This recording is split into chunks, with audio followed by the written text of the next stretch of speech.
And hello, everybody. It is Tom Chenault. It's Adrian Chenault, and we've got the one and only Robert Hollis with us today.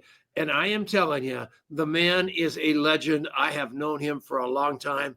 I have seen him do so much. When I first met him, he said, "I'm in the guy that's the house above Kobe Bryant's on the hill." Do you remember when you lived? Do you still live in that house? No. Unbelievable. What a life you had. How you doing, Adrian? I am great. I'm excited about this. You get your notepad out. You got something to learn today because this guy is the absolute best at relationship marketing, relationship capital, and treating people like human beings instead of prospects, which is what we say we are all about. You have done it, Robert, and I just watch where you do something else that you relaunch, and everybody just goes, well, he'll never pull that off. And the next thing you know, you are back at the top of the mountain again. How you doing, baby? I'm blessed and highly favored and deeply loved. How are you, Tom? Never better, man. And you are a big Jesus lover too, right? Man, to the max. Yeah. Yeah. So crazy. My son just created, he's really big into AI. And he did something for me that's like the biggest gift I've ever had. But he used AI. And he used AI, and it shows Jesus hugging me. That's what I was just trying to do to Adrian. Oh, I saw that. That was so great. Yeah, what I just did to Adrian wasn't AI. It was creepy. Yeah. I hadn't connected the dots yet, and I'm going, what the heck is he doing? Yeah, I hugged him because I tried to emulate what your son did, so I could feel a little bit like, the love. I was like, if my son knows that about me and creates that was really, really an incredible gift, because I was like, I would have never thought. He's asked me many times, Dad, I can put you in anything with AI. And I never thought, hey, can you have Jesus give me a great big hug? Wow, could not believe it. Yeah, and I like the Jesus face. Where'd he get that guy? I don't know. He probably some character in Viking or something. I don't know.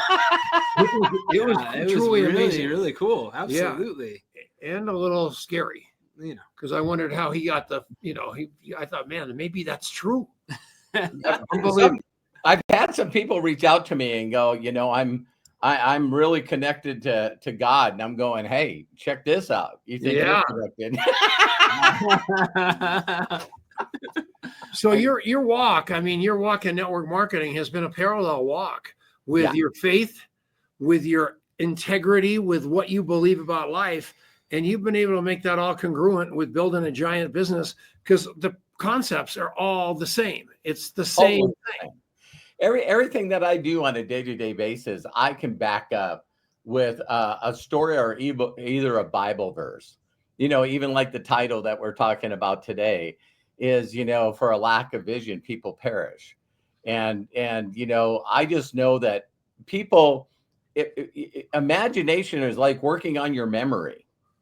You know what I mean? There's a lot of things like intuition and stuff like that. And people don't work on their imagination. But Tom, if you guys can relate anything to life, I always like using relationships because it works really well. But when you think about the first time that you've seen your wife, and you thought, wow, maybe something's going on there. Imagine how much your imagination is clicked into gear. Yeah. Because someone will reach out and say, hey, Adrian, what's wrong with you? You look really tired. Oh, I was talking to my girlfriend last night. Oh, what do you mean? Well, all night. What did you talk about? It didn't matter. Yeah, right. And when I met my wife, now of 40 years, I lived in Williston, North Dakota. And so, man, I would work my butt off during the week to get off early on Friday so I could drive 4 hours just to see her on the weekend.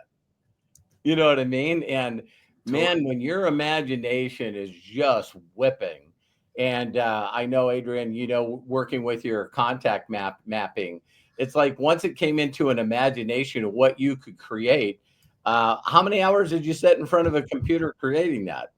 More than I would care to share. Right. But it's the imagination of going, wow, this is a concept that I have that could help people. And then immediately you put it in imagination, and now people go, I don't understand how you can work, 15, 16, 18, 2 days in a row on programming. And it's like, no, it's imagination. I'm in the groove. I'm going to make it happen. Amen. Yeah. It's the creative act. Yes. And whatever that looks like, whether it's network marketing, whether it's software, whether it's whatever you do, when you're in that space, time kind of stands still, doesn't it? It does. It does. So I always tell people, when I met my mentor, the guy that knew me, his name is Sean Hennigan. I write about it in my book that people can get for free on roberthollis.com/gifts. And Sean, this guy, reached out to me, and I knew nothing about network marketing, zero, right? And he reaches out to me and he says, hey, Bobby, have you ever heard of Amway? And I said, no. And he says, I'm in a company like that, but it's legal. And I was like, it didn't make a difference what he said, because he was saying the wrong language to me. I didn't know who Amway was. I didn't know anything. Sure. And then I said, what are you trying to say, Sean? And he said, I met this guy that showed me his check. It was $62,000. It was still attached to the stub. And he's looking for someone to train to help him build the business. And my response was, I'll come pick you up. I want to meet that guy. Yeah. And so as soon as I met him, I went, can I see your check? And he said, yeah. And he showed me the check, and listened to how smart my mentor was. I said, I don't understand how you can make that much money. And he goes, Robert, I have 30,000 people responsible for my income. Yeah. Really cool. And I went, what? And he goes, Robert, what if all 30,000 of them were lazy and they only worked 1 hour a month? I get paid on 30,000 hours a month. How many hours do you get paid on? And from that point, this is how he snapped me into imagination. He said, what if I took this check and endorsed it to you? What would you spend the money on?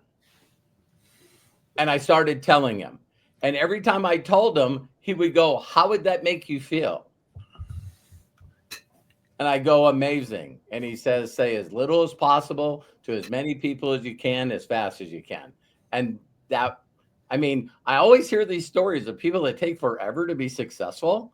I made 10 grand my first 45 days in this industry 37 years ago.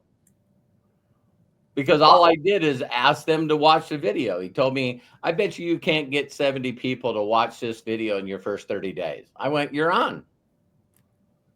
I got 72 people to watch the video. 11 of them got involved, and 6 of them made me a millionaire before the age of 30. And what have you really changed? Nothing. That's what I'm trying to get you. Everybody's looking for the new widget. Yeah. The only thing that I got excited about, Tom, is when Al Gore invented the internet. Yeah, well, that helped. That helped. Tom, that's an inside joke for people that are a little older, you know. Yeah, I got that one. I'm for sure he's wondering who the heck Al Gore is. Yeah. But all of you, I mean, you people listening, there is a fundamental truth here that you have got to talk to either people in your business or new people every day, and probably both, right, Robert? Right. That's all it is. And however you do it is great. Right. There's probably only one other key thing that someone told me back then, and it was this thing called, I know a lot of people probably do it wrong, but it's called taprooting. Yeah, of course. And what I do, me and Ray Higdon talked about this, and Ray, when he interviewed me, he goes, I teach people against doing what you do. And I said, I know. So then he asked me to explain it.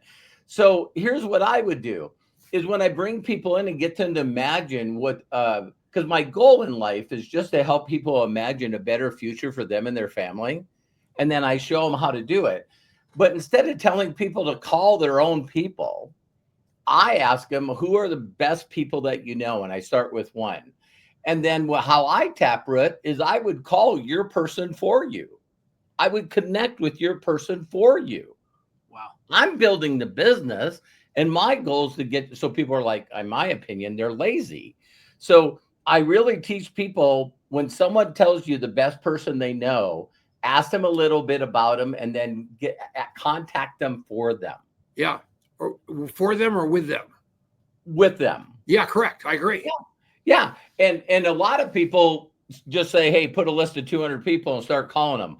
Well, the automatic thought of a new person is, I'm not going to call my best people. I'm going to call people that if they tell me no, it doesn't bother me. Yeah. Sure. Those are not the people that you should call. So if Tom was at the top of my list and Denise was at the top of my list, I'd want to try to say, well, I got to get a paycheck first. I got to get a rank first before I can call Tom and Denise. But if you use other people's stories and instead of your own, now all of a sudden I can call Tom. 100%. Because even the company that I just got in 7 years ago, I was calling people up and just doing nothing but telling their story. I still do that to this date. I've been in this company for 7 years and still haven't done a presentation. Wow. Why do I need to do a presentation if somebody else is doing it? That's exactly right. That is exciting. He has the best laugh. He's got the best laugh. And, it's a little bit like Garrett. You actually have to laugh because he's laughing. But here's the deal, everybody. He just said something so profound. He said, I just got into this company 7, and some of us went months. Some of us went minutes. Some of us went seconds. 7 years ago. Yeah. He just got in 7 years ago. Most of you are thinking that's a lifetime, right, and that's like 4 different network marketing careers for you, but it's not. That is just 7 years ago, because these people that tell you they make the money all in the first month or first 6 months or first year, it's just smoke and mirrors. Totally. Building residual income is hard. It takes a long time. And you might as well face facts, folks. It is not a sprint. It is a complete and total marathon. Right, Robert? Yeah. One of the things Adrian and I were talking about is about 7 months ago, I decided to get involved in one of the divisions of our company is trading. And why I wasn't interested in learning how to trade is because exactly what you said, Tom. For me to change who I am and what I'm doing, I knew that it would take time and mastery to learn to be a good trader. Yeah. Right. And I'm going like, why people just go, I'll give it a try. Yoda, don't try, do. You know what I mean? So there's a lot of people that want to try and have this lottery mentality. And so when I started looking at learning how to trade, I was going, what if this takes me 5 years to learn it? And I just don't understand why people will get a 4-year degree, can't get a job, and be in debt, and that's okay. But when you're learning the skill of communicating with other people, getting them to imagine a better future for them and their family, and then insisting it and happening, I've always looked at every person that in my organization that's earning a full-time income is generating an extra $10,000 a month for me. Yeah. So right. They're like mini franchises. We remember, Tom, there was a guy that used to call this industry the people franchise. So people always reach out to me all the time. And they go, you got to hear about this comp plan. You got to hear about this product. You got to hear about these owners and crypto and all this stuff. And I go, that's not my business. And they go, what do you mean? I thought you were in network marketing. And I said, listen, I'm in the people business. You haven't talked one thing about how you're helping people. Yeah. So, I still have people that are involved in me and been involved for 37 years. And I still have people that are in this industry that's been involved as long as I have, that's still in business with me. So there's a good and a wrong way to do this industry.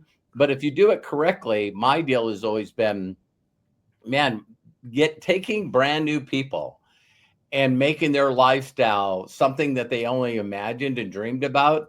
I'm addicted to that.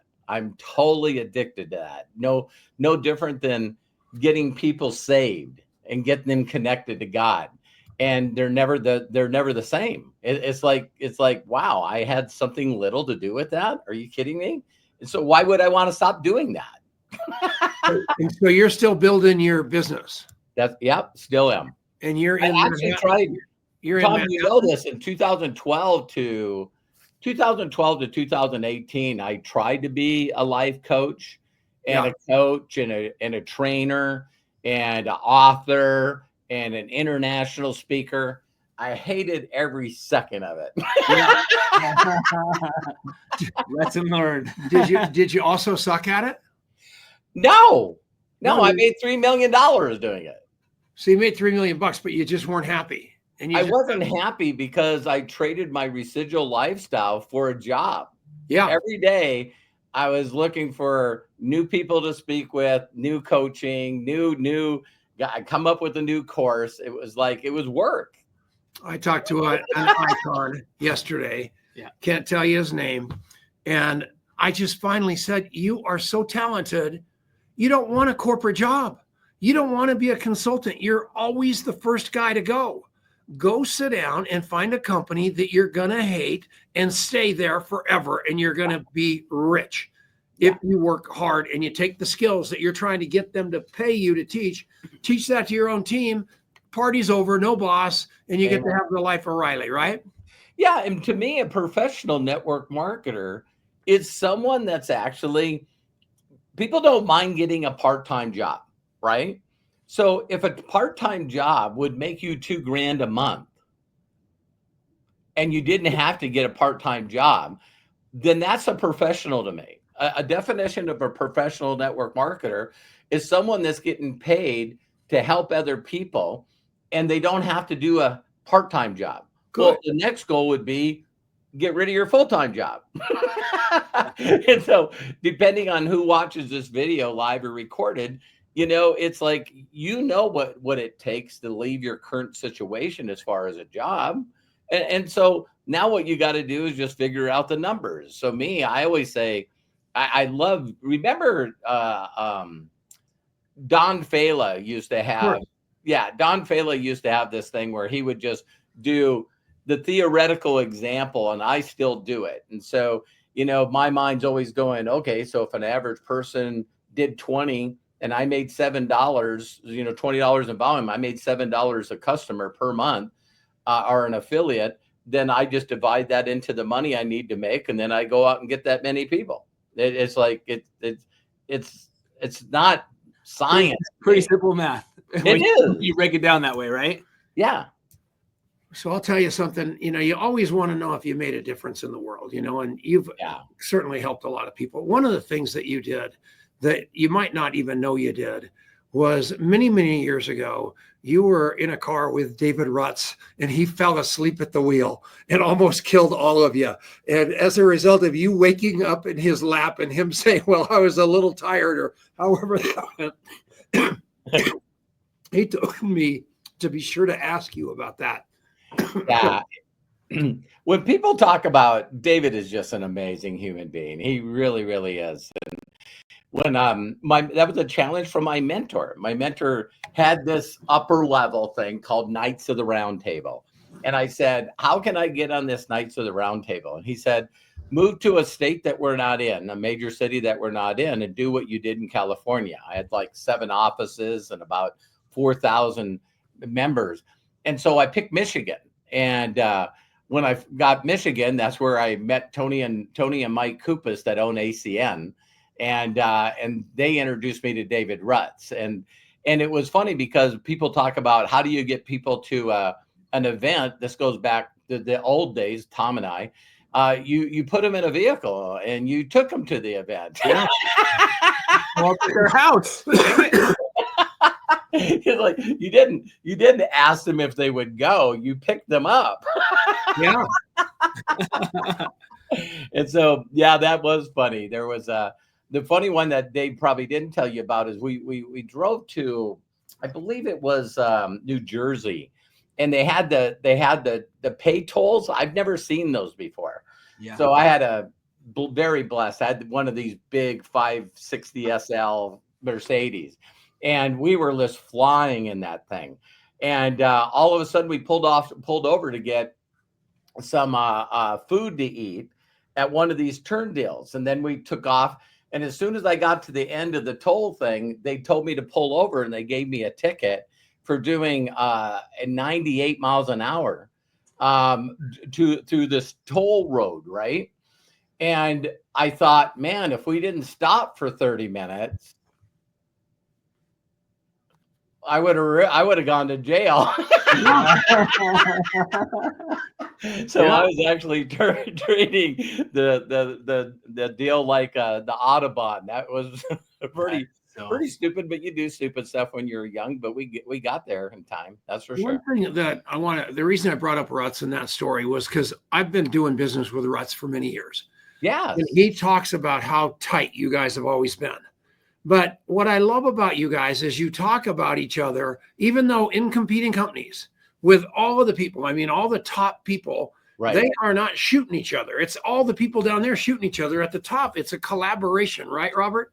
Yeah. Like if I ever said anything negative about you and Denise, it's like, I guess when I look at network marketing compared to the rest of the world of 8 billion people, I just look at our family as being very, very small. Yeah. And so I just want more people in that family. So when people are doing the same thing I'm doing, it's like you hear the way that NFL players treat each other.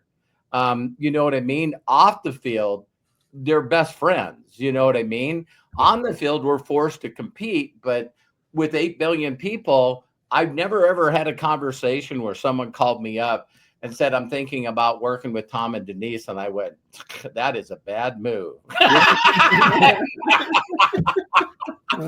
Well, thank you for that. It's like, man, could be working with 2 better people. So our guest next week is going to be a guy named Armand. And how do you say his last name, right? Puyo. I always say it wrong. Hey, I worked with him as well. He just bought business for home. For home? For home. For home. He just bought business for home. The photographic memory, Tom. And I'm getting so old, he has to finish my sentences for me. But at the end of the day, he bought it from Ted and Deanie Knighton, and it was a completely different animal before Armand bought it. And it was kind of a clickbait type thing. And he was trying to do all he could to get viewers. And, there was money involved.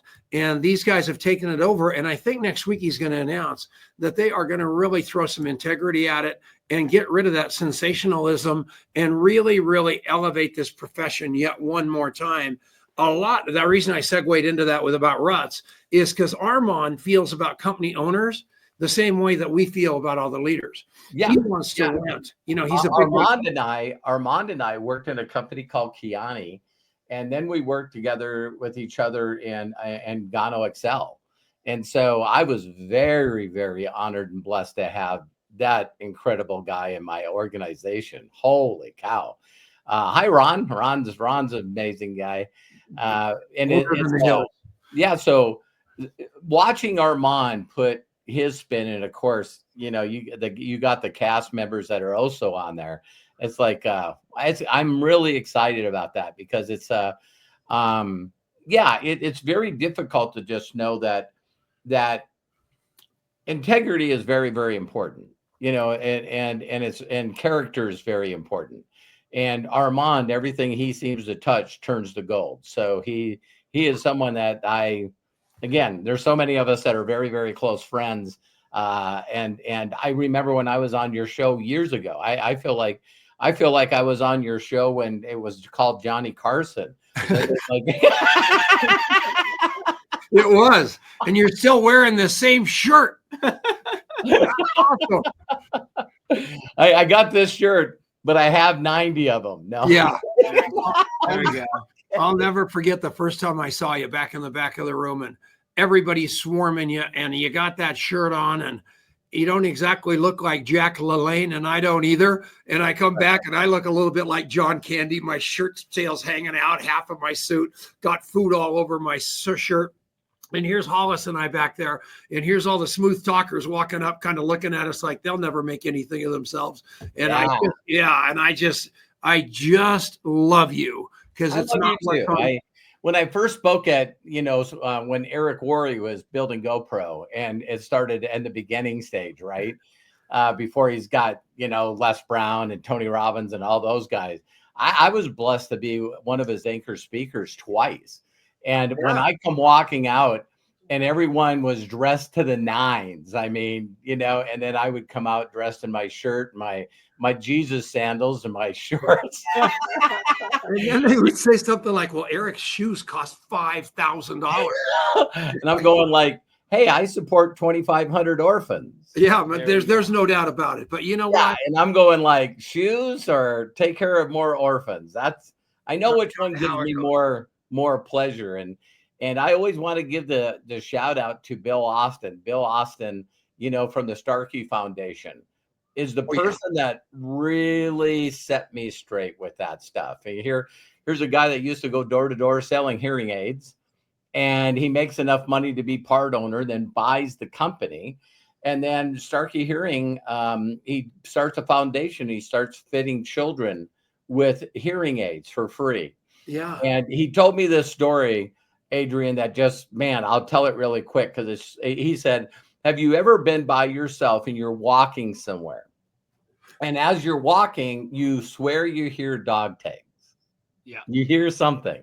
Sure. So you turn around, you don't see anything. So then you just pick up your pace a little bit. And he says, then you hear it again. And now you're in a wide open run. You're running just as fast as you can. And you get in the door and you shut the door and you look out there and there's nothing, but you're scared to death. And I said, yeah, of course I felt that. And he goes, that's what a deaf child feels like all the time. Yeah. Wow.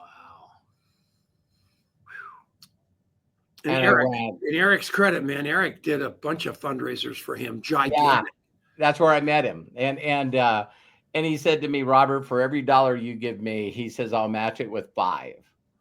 And so Eric? I went, who? Eric did that or Starkey? No, Bill. Okay, Bill good. Austin.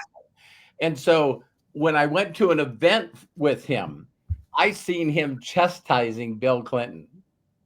Wow. And he was looking at Bill Clinton, and this is all he said. And he said, come on, Bill, with who you are, you can do more. That's all he said. Wowie.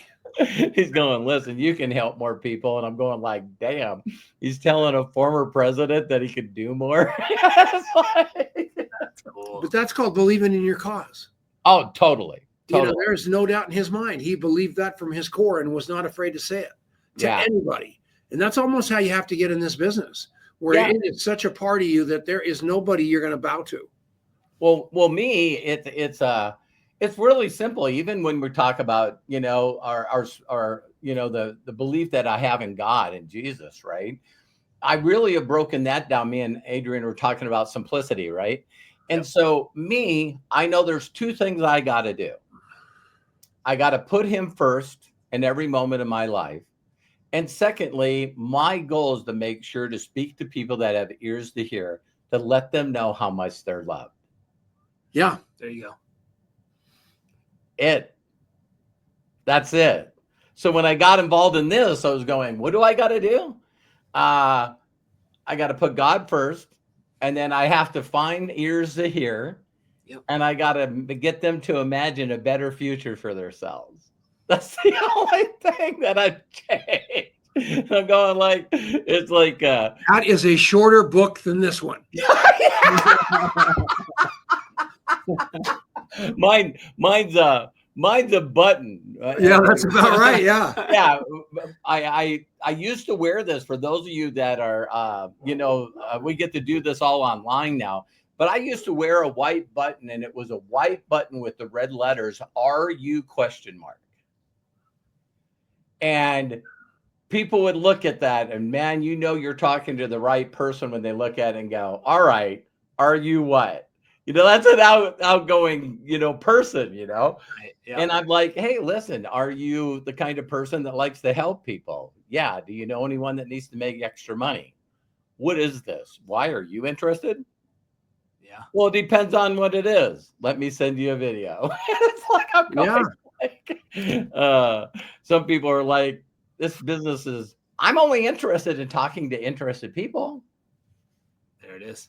Why do I have to get somebody in front of a 4-hour presentation of someone that likes to talk or hear themselves talk?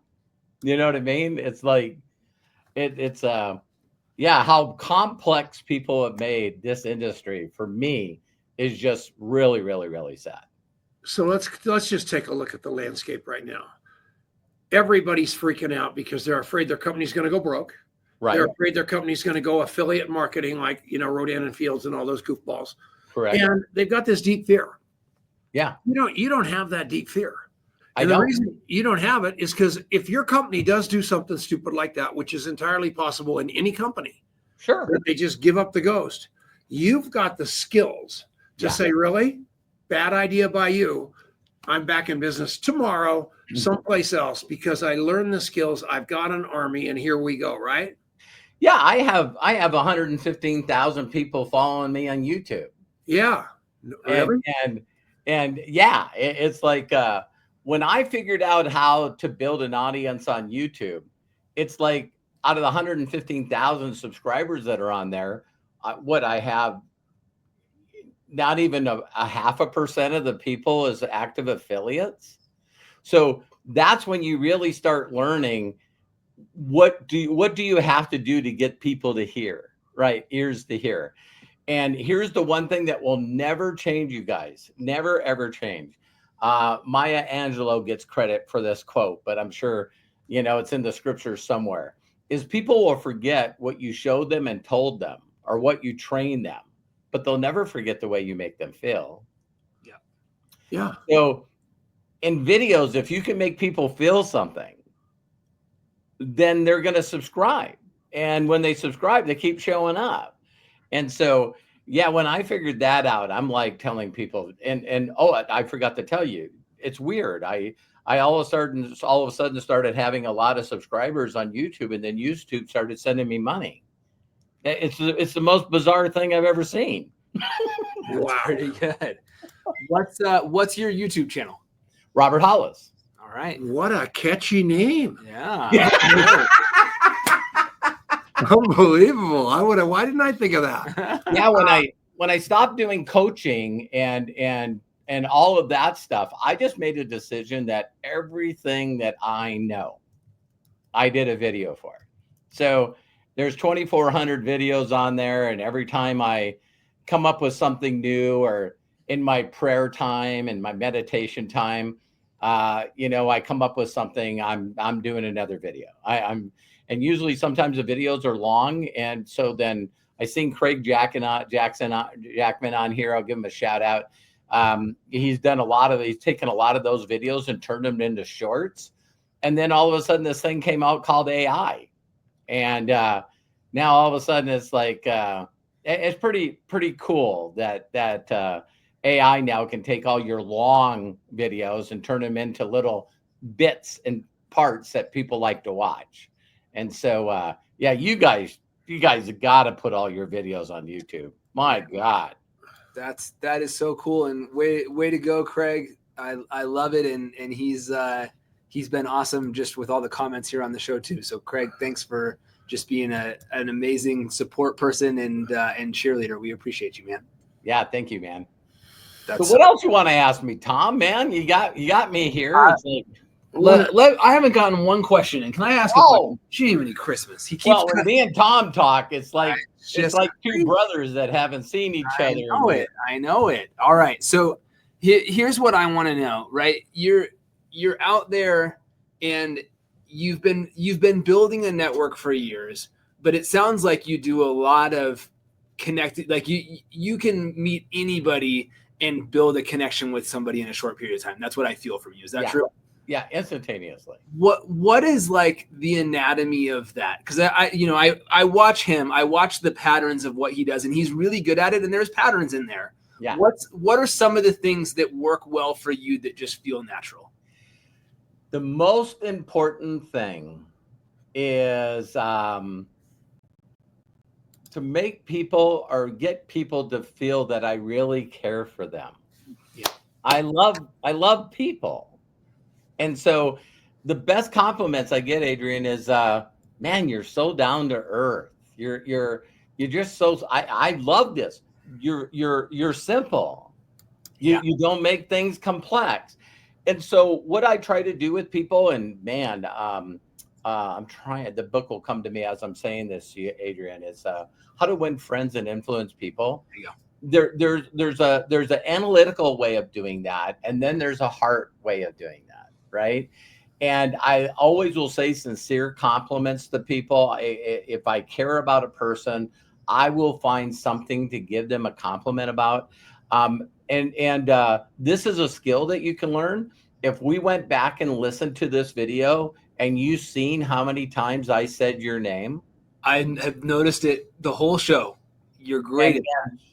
And I know you and I haven't spent any time together, but I love you. I love you too. And so a lot of people don't know how to express that or think that it's something weird.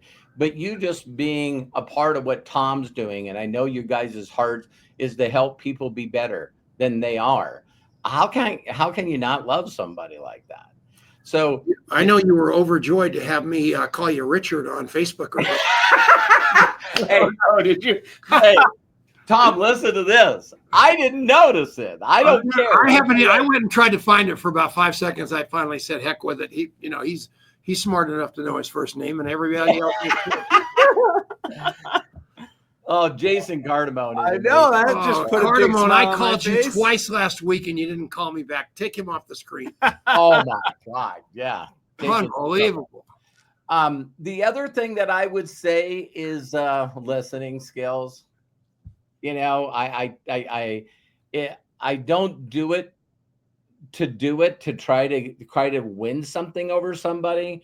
I know that you're married. I know that you got 3 kids. I know that you went internationally to 3 different countries.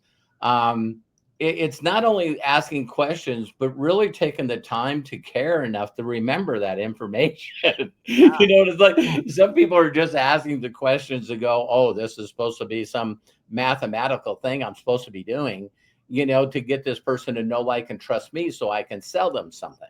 Yeah. And it's just dumb to me. And so, yeah. And there is one, you brought one up. The other one is reciprocity for me. Is that, you know, people can, you know, if you go to roberthollis.com/gifts, those are things that my mentors gave to me that I'm giving to you for free. When you go there, you might be upset because there's not a capture page where I'm trying to get your name and email. I don't need it. That's awesome. I won't email you anyway. Why bother? It's like, but my mentor told me a number of things. That the thing that really altered my life is a book that I'll promote forever, and it's The Greatest Miracle in the World by Og Mandino. Yeah. And that book is my mentor had the wherewithal to understand how bad I was beating myself up when I met him, you know, getting taken away from my parents at 13, hanging around the wrong people, and spending over a year in a federal penitentiary at the age of 18. That's where I found the Lord. And he knew that I was like, I'm dyslexic. So he heard words out of me that he knew that I wasn't a miracle. So I needed to convince myself that I was. Yeah.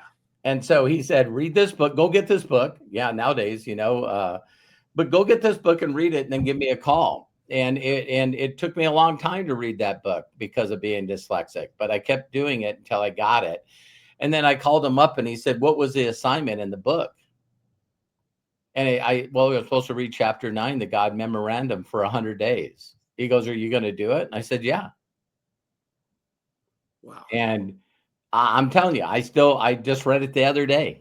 So it's yeah, if people are willing to do any one of those gifts for 30 days in a row, as soon as you change the circuitry, garbage in, garbage out, right, Adrian? It's like people just don't know how simple we are, So if you're spending all of your time listening to yourself beat yourself up, that's not going to go off very well. So you got to get in that state of imagination where I tell people all the time, there's a audio that I love called 6-Phase Meditation by Vision Lakhani. And if you don't spend an amount of time, a couple of minutes a day, imagining a better future for you and your family, you're toast. Yeah, you're toast. So I'm still imagining. I feel I want 25,000 kids that I'm supporting. Didn't you move to Montana or some godforsaken state? Yeah. Yellowstone, Montana. Whoa, what for? My wife, twice I've moved to California because my wife was born and raised here. And when her parents get ill, we come back and take care of them. Oh, that's beautiful. I'm a Montana boy. So really? I know Montana like the back of my hand. I love Montana. So that was just a joke. Cardamone, I want to make sure Jason Cardamone, if he's still listening, I might have thought about calling you twice. So I don't know that I actually did it. So after your last fact checked in your Facebook comments, you decided. Yeah, I thought I better clean that one up too. And Cardamone, where I met Jason Cardamone and fell in love with him was we were doing something for the homeless in Denver, and we were doing kind of a mediocre job at it. And the next thing I know, about 20 people. Remember when? Do you even know that? I didn't. I had no idea that. Yeah, so Colorado Coalition for the Homeless. Remember when we used to do that? Yes. And had all the little kids doing it. And we went into the inner city Denver and really transformed a lot for the homeless down there. Jason brought his entire family, his dad, everybody, and literally took over. So I had no right to kind of shade him there because, oh God. I thought I was in trouble for good. But I do want to talk to you, Jason. I got something I want to buy from you. So yeah. Well, now that is a way to get people to call you back. No kidding. I got something to buy from you. Yeah, that's good. That's good. First, accuse them of ducking your calls on live video, and then number two, say I want to buy something. I am the master. I learned it all from Hollis. See, I told you that I took notes. Yeah. Adrian, any other questions you want to ask? Here's our last question of the day. I haven't done this in a while. So our show is the Legacy Leadership Show. And legacy, in my view, has very little to do with after you're gone and very much about what you do right now that creates ripples. Amen. What is the part of your legacy that you're most passionate about right now? Great question. My whole thing is, here's a statement that I believe that AI is. It's like when the internet happened, and then I could put videos online. I did it with Google Video before YouTube. I just believe that the universe is consistently conspiring to make sure that I impact more people faster. Sweet. And so AI right now has me so I've never been this excited because a lot of the stuff that I believed I wouldn't see in the impact of people, I'm going to get to see. I always thought there was going to be most of the stuff that would be my legacy, as you said, was going to be after I was gone. And now, because of AI and agents and stuff that my son's putting together, a shout out to my son, Matthew. It's just amazing. And so, my legacy right now is I came up with this phrase that I want people to be imaginators. I want them to put on their superpower. And when we were kids, we put on the cape, ran around. We wanted to be astronauts. We wanted to be firemen. And what we did is someone talked us into taking a paycheck and putting our imagination to the side. Yeah. So paychecks kill imagination and creativity. Wow. And my deal is I want to get people to learn to imagine again, get that skill back, and realize that true imagination comes from the master imaginator, and the master. And I just want to teach people how to have an imagination again, and start creating the life that God wants them to create. So That is Yeah. beautiful. We love you, man, so much. Thank you. Just a beautiful, heart-filled conversation. So And next Robert, week we thank got you. Armand.